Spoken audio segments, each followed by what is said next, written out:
I'm sitting on my back deck, looking over the yard, wearing that late winter jacket that is as much to break the wind as to keep me warm, and I'm drinking a mug of hot tea with lemon and honey. I'm holding the mug with both hands as it warms my fingers and palms between the sips that warm my throat and stomach. I can feel the warmth of the tea slowly radiating through my body, and between the sun and the tea, I'm feeling good. Sitting there, looking over the yard, I can't help but think of the old couple that had this house before me, and all the years they spent building the gardens and dropping little gifts in the ground that I am still discovering. I met them almost 2 years ago. They seemed nice and still loving toward each other after so many years. It was a bittersweet moment for me. I wonder what they thought of me at the time, and I want to thank them now, but I have no idea where they are. As I sit there, I hear a friendly voice from behind me. "Henry, you going to spend your whole Saturday just sitting there, or are you going to do something?" I can't help but smile. It's Craig, my next-door neighbor. He and his wife Cheryl were the first to welcome me to the neighborhood. They showed up at my door while I was waiting for the moving van. Craig and I are both electrical engineers, except I'm analog and he's digital. It makes for some friendly rivalry. I tell him he only knows 2 things, yes and no. His whole career is built on building circuits that say, yes, no, yes, no. He tells me that I spend so much time balancing inputs and outputs that I should work for the post office. What kind of friends would we be if we couldn't tease each other from time to time? I turn my head in his direction and call over my shoulder. "I'm going to sit here until I defrost, and my joints can move again." I can hear him coming up the 3 steps to the deck, and then he pulls up a chair. "I'm drinking tea. You want a mug?" "Hell yes. You don't have anything stronger, do you?" "Too early for me, but you're welcome if you want. You know where I keep it?" We head into the house and I put the tea kettle on. By the time the whistle blows, I'm ready for my second cup, so I fix 2. I'm drinking mine with lemon and honey. I'll have my honey from the bottle. All kidding aside, it is early in the day and I wonder what might be bothering my friend. He'll tell me when he's ready, so with 2 fresh mugs, we head back out into the sun and the warmth. We sit there for a time and just soak in the sun. Friends don't need to fill the void with talk. In time, when he's ready. I wish I knew what was bothering Cheryl. There it is. A man has 2 kinds of frustration. When it's the world that's bothering him, he'll rant and rave and yell at the moon. When it's his wife, he grows quiet. "Have you tried asking her?" I asked. He looks at me like I'm crazy. "Yeah. I've asked repeatedly. I've asked every way I can think to ask. I've been direct, indirect, logical, subtle, and nothing works. She just says that nothing's bothering her and to leave her alone." "I've never met a wife yet who wanted to be left alone when she was happy," I answered. He gives me a look that says, "I know." I'll tell you what really angers me. Last September, when I was feeling all that stress from the deadline on the GM chip job I was working on, I would work all day, then come home and work after dinner. You know what she did? She would come in the den and just sit with me. She never tried to talk or distract me. She would just sit there with a book and read. She'd sit there and I'd feel my blood pressure dropping and I'd grow calm, and then my head would clear and we'd talk a little and I'd get my work done without the frustration. When she figured I'd worked enough, she'd coax me off to bed, and as often as not, she'd just cuddle up next to me and I'd start to feel like all was right with the world. "Rough life, man. I feel for you," I answered. He snorted. "I'm not complaining about that. Work was hell, but life was good. Now I can tell she's upset. She's distant, distracted, ill-tempered, so I try to do the same thing for her that she did for me. I'll come into the living room, sit in a chair near her, and she gets up and leaves the room. It's like, wherever I am, she wants to be someplace else. I'm not asking anything of her. I just want to sit in the same room with her. I fix a snack, but she complains it's too fattening, or she isn't hungry. But it's never, no thanks. It's always more like, Damn it, you know I'm watching my weight. I tell you, she's not easy to love right now. I couldn't help but smile a little when he said that. In the time I've known him, I've learned 3 things above all else. Craig is generous, he is patient, and he loves his wife. Can I tell you something just between the two of us? I thought all of this was just between the two of us, I replied. Well, yeah. I can barely remember the last time we had intimacy. It's not that she's just disinterested. Whenever I bring it up, she becomes downright hostile. I mean, you'd think I'd insulted her family or something. And with the things she says when I try to initiate any kind of intimacy, you'd think I was just using her for my own pleasure. I tell you, she's damn hard to love right now. We sat there for a time, both quiet with our own thoughts. He was consumed by his thoughts, and I was trying to find the right thing to say. I finally broke the silence and said, I have to tell you honestly that I never had that problem with Claire. I don't know why or how, but it seemed that we were always able to communicate. I remember when we would talk long into the night about whatever was bothering one or both of us. She never made me feel that it was her against me. We were always us against the world. I think I'll always be grateful for that. Henry, I'm sorry I never met Claire. I really am. The way you talk about her, she must have been something very special. Oh, don't get me wrong. She had her moments. I couldn't help but smile. I figured it was time to bring out and dust off one of my favorite quips. It seemed appropriate to the moment. She could be difficult. I often think about going back to the priest who married us and saying, you know when you said that marriage takes work? Well, that really doesn't cover it. That finally got a laugh out of my friend. No, I don't suppose it does. I hoped that I'd helped my friend. He seemed calm and relatively quiet by then, so we sat and sipped our tea until we were both warm and satisfied. We talked about work a little, and eventually, Craig went back to his house to work on his patients and whatever was bothering his wife. As I sat there, alone again, I ruminated on the past. No, marriage isn't easy. That much is true.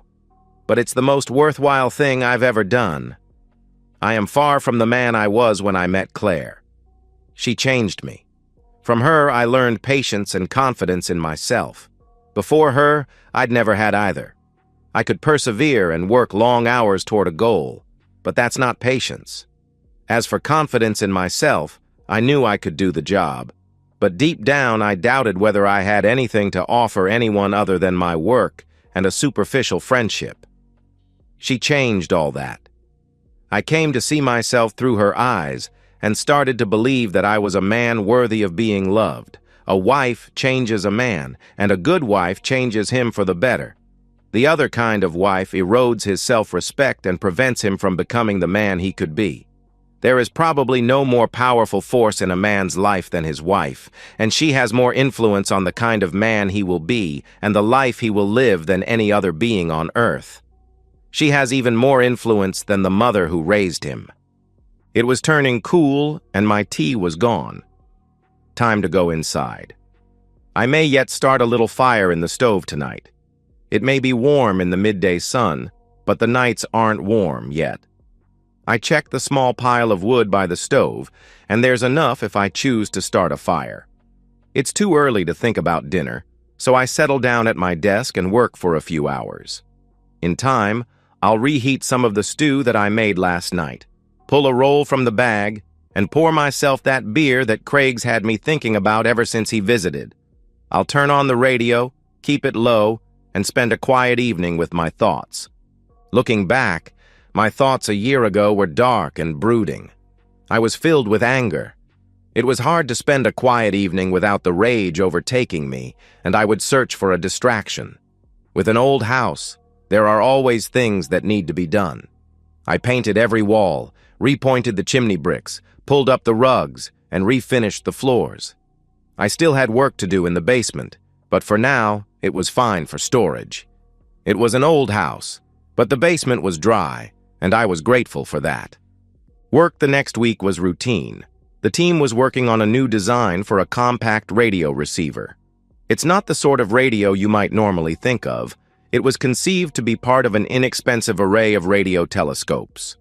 There was an idea of building many of them and distributing them around the country to form one large but disjointed instrument. The size of the array was its strength, but if each node didn't perform as conceived, the array would not outperform the smaller, more expensive arrays. I wasn't sure we could do it, but there was money to try, and it was a challenging idea, so I threw myself into the project. Work has never been a 9-to-5 proposition for me, so around quitting time I would pack my case and head home with an evening of work planned. By Friday, I had 5 steady days of work, and more work, and it was time to relax. The problem is I've never been very good at relaxing by myself, so I picked up a pair of steaks and 2 potatoes at the store and decided that I would fire up the grill. Now you're wondering why I got 2 steaks. I'd like to tell you that I had a hot date, but I don't think I'd done so much as hold a woman's hand these past 2 years. And you can forget intimacy. I don't even remember how. No, when I grill a steak, I grill up 2 and put 1 in the fridge. I'll slice the cold steak sometime over the weekend and fix a sandwich.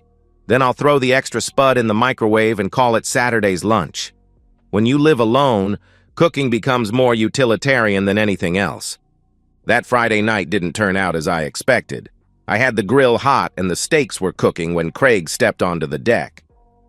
Mind a little company? Not at all. Do you mind a steak medium rare? It would be a sin to cook it any further, I answered. I looked up at my friend, and while he was smiling, I sensed he was putting on a brave front. He walked like a man carrying a burden, and there was no sparkle in his eyes. I brought a 12-pack of IPAs. I can't be showing up empty-handed. You're an upstanding young man. I see your father brought you up, right? He smiled. Actually, it was Mom. She liked a cold one every now and then. We settled into our chairs, sitting close to the grill to stay warm, and we each drank our first beer. When the steaks were ready, we plated our meal and headed for the kitchen table. 2 guys facing steak and potatoes with some cold beers don't worry about getting fancy. I got a second plate, fork and steak knife, and then went to the fridge for a stick of butter and a tub of sour cream. Sorry, I didn't have time to fry the bacon. That's okay. If you aren't doing anything for breakfast tomorrow, I'll buy and we'll get all the bacon we could want. I shook my head. Can't be done. He was laughing, the first real laugh I'd heard from him that night. We can try. Dinner was a pleasant affair, and we both had stories about work, mostly bad-mouthing management at our respective shops. Craig straightened up and looked me in the eye, stabbing his fork in my direction to make the point. There is no expert so knowledgeable, so insightful, and so certain as a manager who can't do the job himself. I raised my glass. To experts. To managers. And may they never meet. Well, I told you we had a lot in common. When dinner was through, I suggested we take the remaining beer to the living room and find some comfortable chairs. I had no dessert to offer him, but with a few more beers, we didn't need any. The conversation ranged over many subjects from music to politics to the women in our respective offices. We were both quiet after a time, and I decided it was time to ask the big question. So, how come you're a bachelor tonight? My friend grew even quieter, if such a thing is possible, sat unnaturally still, and his eyes had that faraway stare. She went out with her girlfriends. Claire used to do that from time to time. She told me they had a rigorous 2-drink maximum, which was just enough to get silly. The truth is, I think they use each other for little reality tests. I think they complain about their husbands, and then they tell each other things like, "Oh, that's no big deal. Men are always doing that. It's just the little boy coming out," and stuff like that. I think she's having an affair. Well, there it was. No jokes would get us around that. How sure are you? I asked. No evidence, but things aren't right. She hardly talks with me, and she gets nasty for little to no reason. Everything I do is wrong, and every discussion degenerates into criticism and assessing blame. Then there's the snarky little attempts at humor that aren't remotely funny. It's like she's lost respect for me and I don't know what I did. Are you still talking with her? I asked. Many times. The first time I tried, she apologized and said she was just distracted by work. After that, she became dismissive and eventually she got downright nasty. It's clear to me she doesn't mind starting a fight whenever she wants to shut me up or get her way. And that takes an added toll. I think she's already left the relationship and just hasn't left the house. That was a lot to digest, and I sat there quietly thinking of what to say. I didn't want to push my friend toward destruction, but I wanted to assure him that he deserved better than that. Have you decided what you're going to do? I'm not sure. Tonight was the first time I've said it out loud. I have to tell you the pressure has been building in me for a couple of months now. I feel like the valve just blew and I can feel the pressure draining away if only a little. He kept staring into space for a time and said, "Now I'm just angry."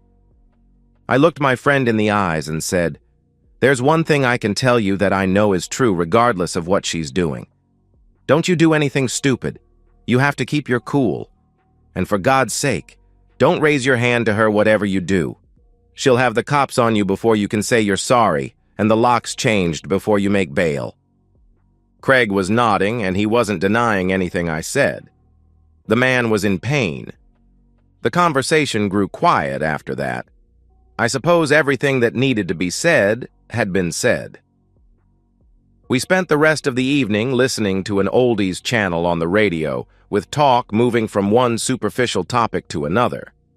Every so often he would mention some behavior or a slight to add to the growing list of disrespect his wife was showing him, and with every new addition, I would offer some poor attempt at understanding. The truth is I didn't understand, and I would never understand a cheat. If Cheryl was cheating on Craig, I didn't know what to say to him. All I could do was be a friend, listen, and support him as best I could. He stayed late that night, and we agreed to have breakfast the next day. After too many beers, we changed breakfast to lunch. Once my friend went home and I was left alone, all that talk of Cheryl took my thoughts back to my marriage to Claire. What is it they say? Man makes plans, and God laughs. No, he wasn't laughing at me. But there was a time when I thought he was. There was a time when I doubted that he existed at all. How could a loving God do something so horrible, so heinous, that my life was forever over, rent, torn asunder, and burned to ash? No, it's taken 2 years, but finally, I have begun to see the fault wasn't his. I knew who my tormentor was, and I knew he was just as far out of reach. In time, I had come to the decision that it would not be the loss that would define me. It is the memory of once having, once holding, and sharing that I will carry forward. That is the decision I made over this last year, but deciding and doing are two very different things. Every day has been a struggle, but the struggle gets easier with time. 2 years ago, I was living in one of those god-awful McMansions in a new subdivision on the edge of town. My wife, Claire, wanted it. It was one of the few things that we never really agreed on. She always thought that the new was better, and I liked the old. Old things were comfortable, they were familiar, they had the bugs worked out and the hard edges smoothed. So we compromised and we bought new. That's what you do when you love your wife. You prioritize and pick your battles. If she wanted new, we'll get new. If she's happy, then I'll be happy. I was happy. I hated the house, but I went home to my wife, and that made the house a home. She wanted clean, unmarked, modern furniture. I liked worn, stressed antiques. We bought modern. We never had a comfortable chair in the whole damn house, but I was happy because I had her. Prioritize. We needed 2 cars because we worked in different directions. I drove a 20-year-old Volvo. She drove a 2-year-old Subaru. She hated my car and wouldn't ride in it.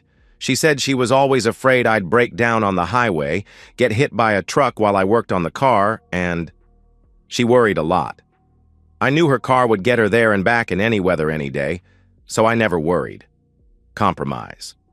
I had a butt-ugly house with modern furniture in a sterile subdivision where the oldest tree was planted just a year ago, but I also had the sweetest, most lovely, warm, soft, and loving wife to hold close at night, and I was happier than I'd ever been in my life. These were the memories that I eventually carried to bed with me that night, and I slept peacefully. Time passed, and with it, the last cold nights of winter were gone. I still had a cord of wood in the garage for next winter, and I'll get another when it's time. I started keeping the windows open both days and nights. On the days, with the warmer weather and open windows, I'd finally blown the stale winter air from the closed-up home and replaced it with the sense of spring. When a man lives alone, that's what passes for spring cleaning. The former owners planted lilacs around the property, and it won't be long before their intoxicating aroma fills the house. When the wind blows gently in the right direction, it can be a heady brew of lilacs and roses. Over the weeks between early spring and mid-May, I saw my friend and neighbor regularly. Truth be told, I saw him too regularly, and he always had a sad tale to tell. His marriage wasn't getting any better. Cheryl was staying out late more nights than she was home, and when she was home, she was a difficult woman. Craig was on his last nerve, and I could see it in his face. His love and his patience were both gone. I suggested counseling several times, but he said she refused to go. I had offered to let him stay at my place for a time, thinking that a time out might cool the fires of hell, but he never took me up on my offer. I was preparing to suggest a good lawyer, but the end of his marriage came more abruptly than I anticipated. She left me. That was all he needed to say. We just sat there on my back deck, drinking our beers and waiting. A moving truck came while I was at work, and she moved out. Did she say why? I asked. She tried to say it was me, and threw every insult at me that she could think of. She said I ignored her, and I wasn't meeting her needs. She said I was boring, and she was tired of cleaning up after me. That's a laugh. It's been months since she did anything around the house but sleep, get dressed, and go out. I tried to talk with her, reason with her, and then she went nuclear on me. I'm told every wife tells her husband the intimacy is bad when they're leaving. It's so common it's a cliché, I replied. Yeah, she said that, but that's not what I meant. She said she'd lost respect for me. Did she give a reason? I asked. She didn't have to. These past months, all she could talk about were how brilliant and rich the lawyers she worked for were.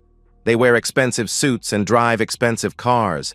She seems to think they exude power, prey on the weak, and leave nothing but scraps for the little people. The little people like engineers? I asked. Yeah, and everybody else that doesn't show contempt for the people around them.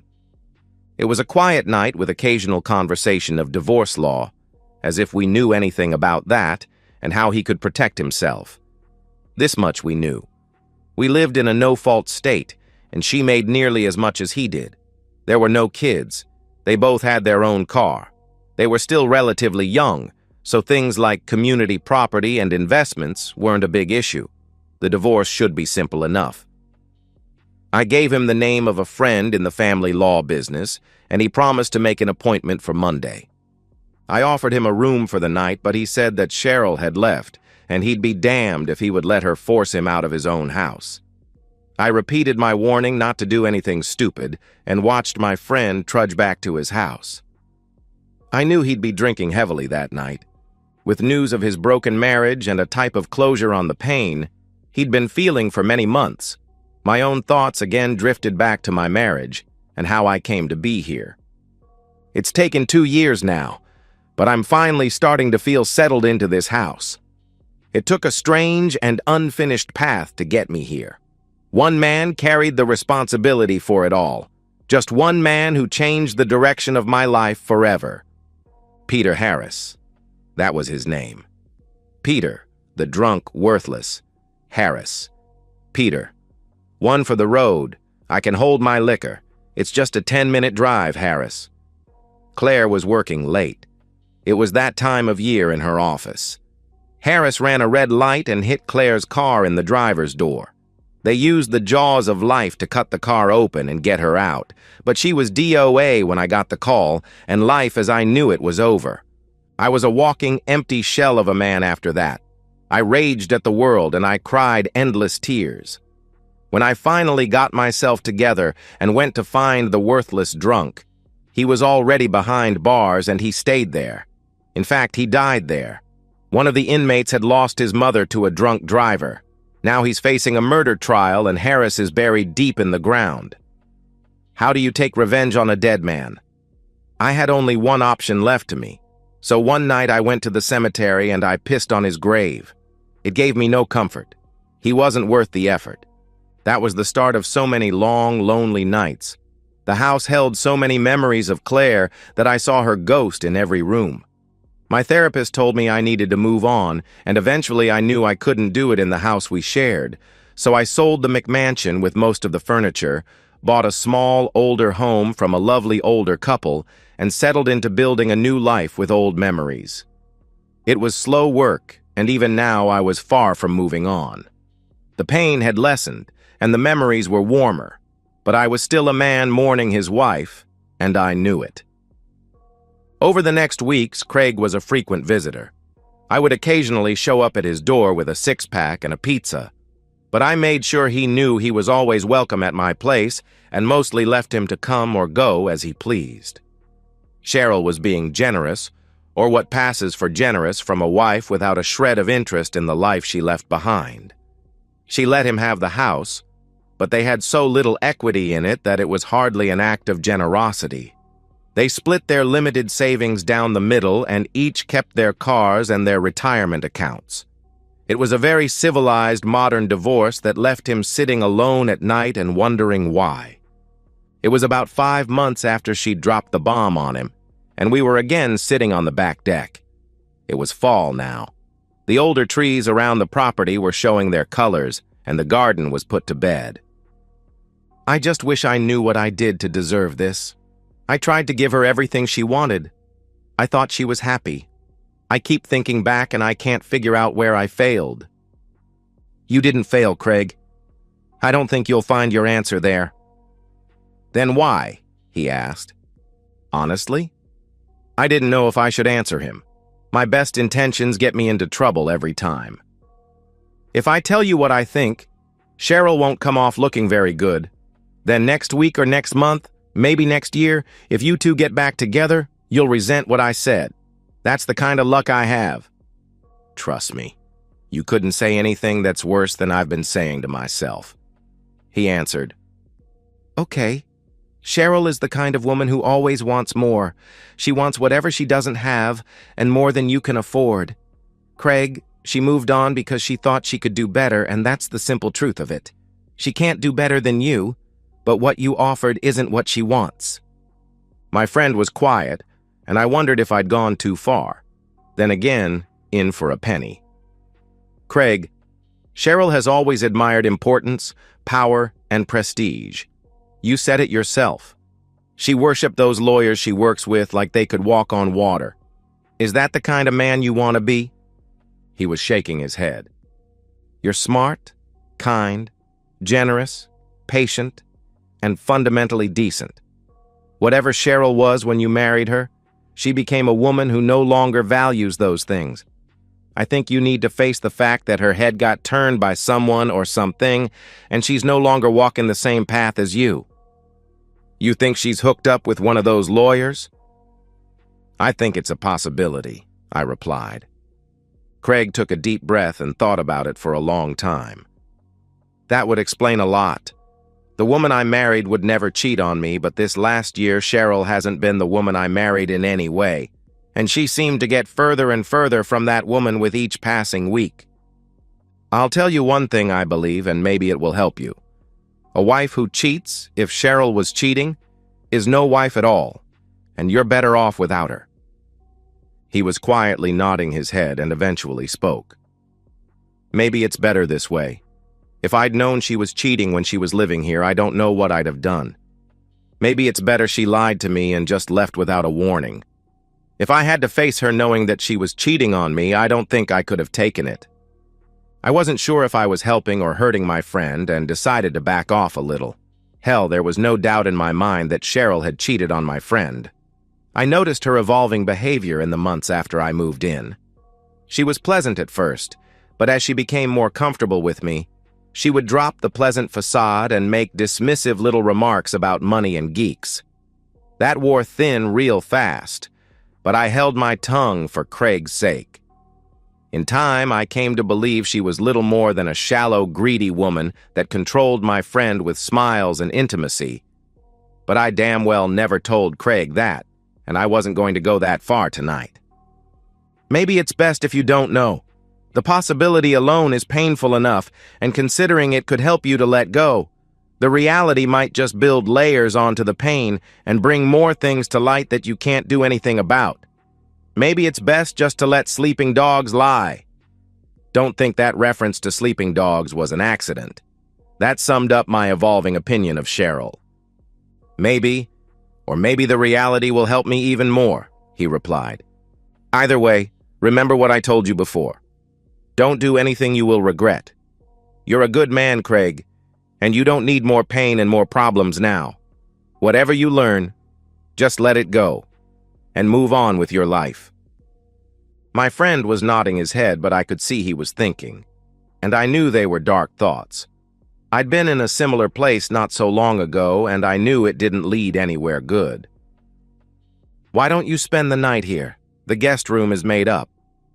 Thanks, but I'm going to live in my house. That's one thing that's still mine. Okay. Breakfast tomorrow? I asked. That, at least, brought the glimmer of a smile to his face. Bacon. I'm in the mood for bacon. When are you not? So the evening ended on a light note. But again, I watched my friend make his way home like a broken man who'd lost it all. And why not? He had. Breakfast the next day found my friend in better shape than the night before. He said he'd gotten his first good night's sleep in months. He admitted that the possibility of Cheryl having an affair was one he had considered, but until last night he'd never admitted it was possible. Now it seemed more than possible, and his loss was somehow diminished. Over breakfast, we decided that we both needed a distraction. So, what do two engineers do when they need a distraction? We started by hitting the car shops. The new models were coming in, and we wanted to test drive something fun. Sure, we disappointed some salesmen, but we had fun doing it. Then there is a shop in town that sells interesting rocks and fossils, so we decided to check it out. We left there with our wallets a bit lighter and our geek cards punched, then headed to a favorite BBQ place for a late lunch of ribs and brisket. We spent the afternoon with the parts catalogs and started looking at components. We wanted to build something fun, probably several somethings, and we started throwing out ideas. It was too late for any spyware to change either of our lives, but there are chips now that combine GPS with ham radio transmitters that can be made to report its location periodically. I didn't know what I wanted it for, but I had to have one. I also decided that I wanted to build a miniature Geiger counter. Don't ask me why, but as soon as I saw those little Russian tubes, I knew I had to build one. Craig went for the Raspberry Pi chip and decided to build a small computer. Then, too, he got it into his head that he was going to build a high-end atmospheric monitor. He started with temperature, humidity, wind, and all the usual stuff. Then he added sensors to measure particulates and ozone. The latter was a bit pricey, but the idea fascinated him. Again, why wasn't one of the questions we were asking. We were just two boys having fun. We were getting our geek on. I had some leftover lasagna in the fridge, and with some salad and a little red wine, we finished the evening feeling pretty good about ourselves. One day doesn't put to rest all the pain he was living with. I knew my friend, and from time to time I could see the pain in his eyes. He hadn't forgotten his problems, but for one day they were pushed to the back of his mind, and he was enjoying himself. I decided that I would not bring up the divorce unless he chose to, and after dinner, as we sat in the living room, he did. You know, I don't even know where she is. I thought she was staying with her folks, but when I called there, they said she was staying with a friend. They wouldn't tell me who. The conversation was difficult to say the least. I told them I've never harmed her in any way, ever, and I wasn't going to start now. I just wanted to talk with her, but they wouldn't tell me where she was. Her mother actually cried over the phone. My lawyer says to stay away and don't even think about going to her office. They'll call the cops on me when I'm still getting out of the car. 6 years, man, 6 years, and I can't even talk to my wife while she still is my wife." "Have you been served?" I asked. "Yeah, that happened 2 days after she left. I never told you? She was prepared in advance, had the papers ready, had the movers hired, and even had a new place to live. It's cold, man." Once again, I didn't know how far to take it. There were things I wanted to say, but I was afraid of hurting him even more. Actually, I was still worried that if I went too far and told him what I really thought, it might damage our friendship. People living with the pain of betrayal can be surprisingly protective of those who have hurt them. I suppose that's the optimism of holding on to the dream and the hope that somehow things will go back to the way they were. Or is it the loss of eroding the memory that he wants to hold pure and untainted? Meanwhile, Craig's pain and my own were starting to meld together in my psyche. Our stories were separate, but his pain was becoming too real for me, and I knew that his pain was triggering the pain and anger of my own loss.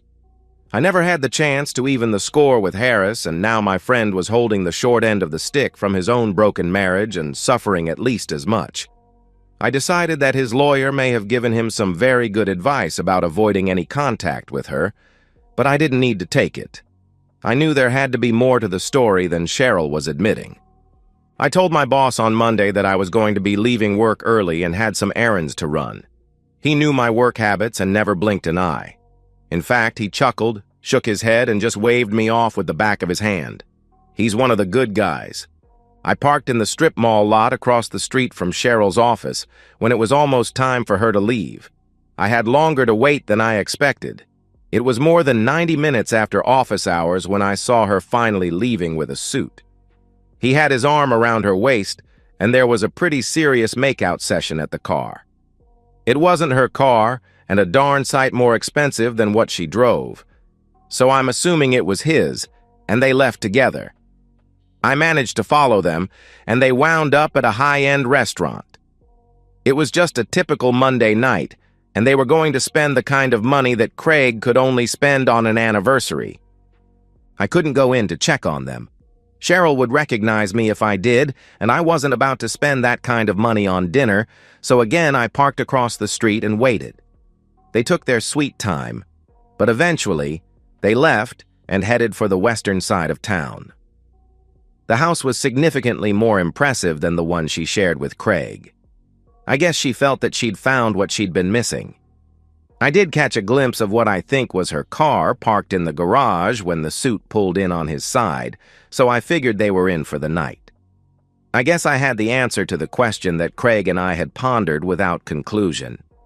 If Cheryl hadn't been having an affair before she left, she sure as hell started it up soon after. I finally had time for my own dinner, grabbed some carry-out, and headed home. Now it was time to answer the difficult question, should I tell my friend, or is he better off not knowing? I had other thoughts turning in my mind as well. Harris and the suit were both sharing the same place in my brain. Harris had destroyed my marriage, and it was clear to me that the suit at least had a hand in destroying Craig's. My hatred for Harris was all too easily transferred to the suit, and I was already thinking that this was one injustice I could do something about. Harris was out of reach, but the suit wasn't. These were dangerous thoughts, and they worried me. I didn't spend much time trying to discourage myself from balancing the scales. I've never in my life hurt a woman, and regardless of what I thought of Cheryl, I would never raise a hand to her. The suit was another matter. He was the kind of coward who screws around with another man's wife. He needed to pay. Now I knew who, but I needed to plan for how and when. I needed time, but I was patient. Craig eventually told me that Cheryl's parents had called him to, again, express their regrets and their embarrassment over their daughter's behavior. They were good people, and they saw that Craig had been a loving and dedicated husband to their daughter. Several times they had told him that they raised her better than this, but in the end, they had no control over her actions. They said Cheryl was coming to visit that weekend, and they would again try to talk some sense into her, but they added that the suit was not welcome in their home. Cheryl had admitted to them that the affair had gone on for months before she left her marriage, and I thought this might be my opportunity. I followed the suit, and Friday night he went out for a few drinks. I parked around the corner and waited for him in the parking lot. I've never ambushed a person before, and maybe I went overboard in planning. I ran a wire from a post set in the asphalt by the back of the building to the shadows maybe 8 feet away. The post was one of many set to keep cars from parking too close to the structure and provide a safe path for the clientele. I was ready, but the suit took his sweet time. Several individuals and couples walked by as I waited, but nobody noticed me crouching in the dark. Finally, as the suit walked by, I tugged the wire and he tripped forward, landing with his face and chest on the asphalt. 2 quick steps and an overhead swing brought the end of the bat down hard on his right hand, and I heard a very satisfying crunch. He groaned and instinctively rolled away from the pain. That was my opportunity to swing for the bleachers, and I hit the side of his left knee. There was a loud crack, and I knew he was out of commission. He was no longer in a position to defend himself, but I felt no mercy. One more hard swing to his junk and he convulsed and passed out from the pain. No one was running or seemed to hear his scream, so I quickly walked to my car and drove away. No police officers ever came to my door. No detectives ever questioned me. In the life of the suit, I was nobody of any importance. I didn't exist. It was the one and only time in my life that I ever did anything remotely like that, and I did not feel 1 ounce of regret or remorse. Time passed and my heart no longer raced whenever I saw a police car. The Arctic winds and blinding snow of winter were in full force. I was riding in the dark every morning, driving to work in the dark, going home in the dark, and falling asleep in the dark. A man needs friends to bring light and warmth to his days when winter places its heavy grasp on the world. A funny thing happened after Cheryl left, and I was unaware of it for a long time. Friends and neighbors up and down the street started visiting Craig the same way they had visited me shortly after I first moved in. They knew his pain, and they reached out to give support in his time of need. In the depths of winter, parties sprang up, and Saturday evenings became a time of music, good food, better drink, and laughter. Craig was doing very well, and I, it seems, was better too.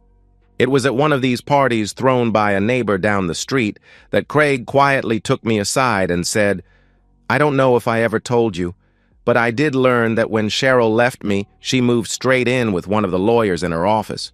She never spent so much as one night on her own. She just slipped smoothly from one man to the next.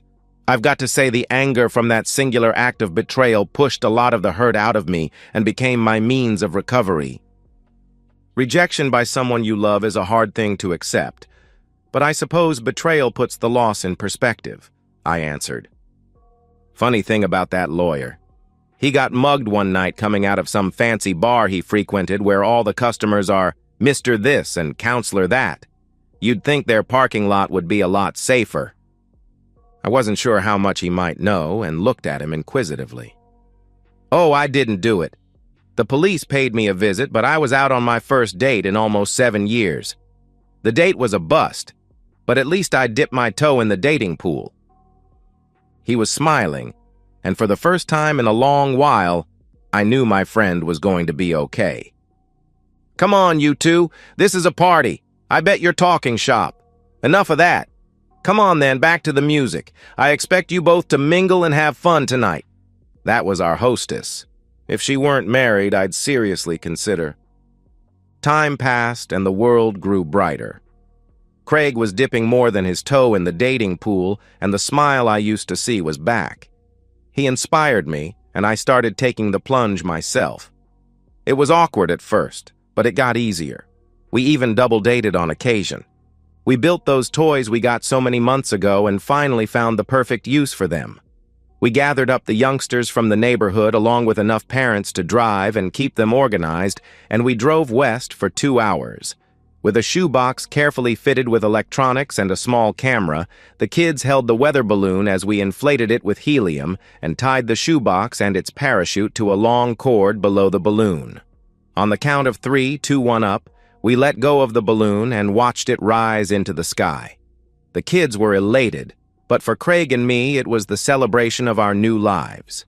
His instruments measured the atmosphere as the balloon climbed above 99% of the Earth's air, while mine measured the cosmic radiation pouring down from space. The GPS and ham radio allowed us to track the balloon's progress as the cars drove east following the balloon's path, and the Raspberry Pi gathered the data. The balloon beat us home, but we eventually found it sitting in a field, and we all celebrated. I like to think we might have inspired a few young geeks to follow their dreams that day. Only time will tell. As for the two older geeks, we were putting the pain of the past behind us and moving forward in the warmth and light of the spring sun. It's midday Saturday on one of those warm days of spring. The sun is out, and there is the promise of the coming summer. The snow is gone, and the crocuses have bloomed and faded back to the earth, waiting to bloom again. The daffodils are standing tall with their heads looking proudly across the shoots of daylilies breaking the surface. It was a long, dark winter of the soul, but new life is blooming. Life has returned to the land, and finally, also to two men still young and now hopeful as well. Like those daffodils in bloom and the daylilies now rising, we had for a time retreated below the surface where no one could reach us and held to that little spark of life that remained. At long last, it was time to live again. And that's the end of today's story. If you enjoyed it, please give this video a thumbs up and drop a comment below. Your support helps the algorithm push my content further. If you're new to the channel, don't forget to hit that subscribe button. It really helps me keep creating more stories for you. Thanks for watching, and I'll see you in the next one.